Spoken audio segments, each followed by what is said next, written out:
High বন্ধুরা, আজকে আমি কাতলা মাছ রুই মাছ রান্না করবো। রুই মাছ আর ওল।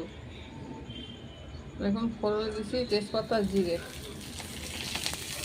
লঙ্কা দিয়ে দিলাম, কাঁচা লঙ্কা দিয়ে দিলাম, জিরে তেজপাতা দিয়ে দিলাম। হাতিস নেওয়া এই দেখুন, লঙ্কা, হলুদ, জিরে, ধনে নিচ্ছি। এটা ওলটাকে ভাজছি।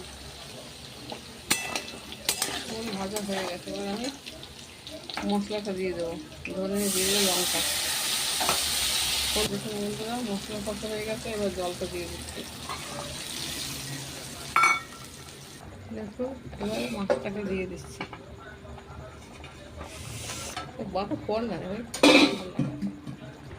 দেখুন আমার মাছের ঝোল হয়ে গেছে। এবার নামিয়ে দেবো, নিভিয়ে দেবো, করে দেবো। মাছটা উল্টিয়ে দিই। ওলও সেদ্ধ হয়ে গেছে। হাই বন্ধুরা, ওল দিয়া আর রুই মাছের ঝোল কীরকম হয়েছে কাঁচা লঙ্কা দিয়ে দেখুন। দেখতে ভালো হলে লাইক শেয়ার করে